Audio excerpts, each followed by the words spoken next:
পাক জিজ্ঞেস করবেন, ও আমার বান্দারা, ও আমার জান্নাতি বান্দারা, আমি তোমাদেরকে যে সব ওয়াদা করেছিলাম সেই ওয়াদা মতো সব পাইছো কিনা?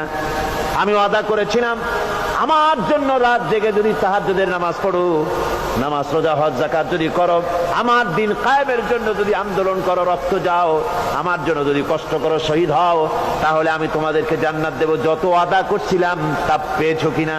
জান্নাতীরা বলবে ক্বালু নাআম, সব পেয়েছি, সব নেয়ামত পেয়েছি।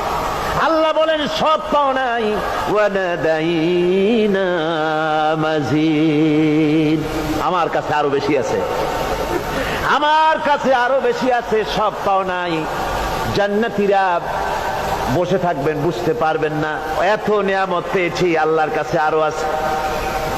আল্লাহর নবী তখন মুখ খুলবেন, নবীজি বলবেন রব্বুল আলামিন, জান্নাতীরা বলতে সাহস পেতেছে না, সব পেয়েছি ঠিকই, কিন্তু যার জন্য গভীর রাতের আরামের ঘুমকে হারাম করে তাহাজ্জুদের নামাজ পড়েছে, যার জন্য স্ত্রী পুত্র পরিজনের মায়া পরিত্যাগ করে জিহাদের ময়দানে শহীদ হয়েছে, যার জন্য জেল খাটলো, জরিমানা দিল, যার জন্য নির্যাতিত হলো, সে আল্লাহ রব্বুল আলামিনকে তারা এখনো দেখে নাই।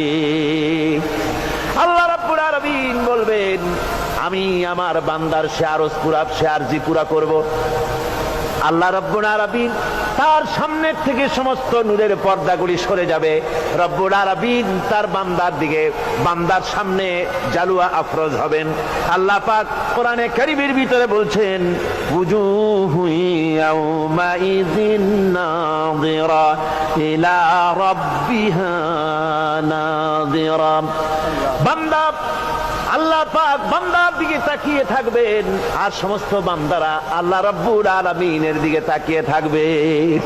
এই অবস্থায় কত কাল চলে যাবে কেউ টের পাবে না। রব্বুল আলামিন জান্নাতের ভিতরে তোমার জান্নাতীরা যেদিন তোমাকে দেখবে, ওই দিন আমাদেরকেও জান্নাতে একটু জায়গা করে দিও আল্লাহ। আমরা যেন ওই জান্নাতের ভেতরে বসার জায়গা যদি না পাই, আমরা গুনাহগার মানুষ, জান্নাতের কোনো একটু জায়গায় ঠাঁই করে দিও যেন তোমারে দেখতে পাই।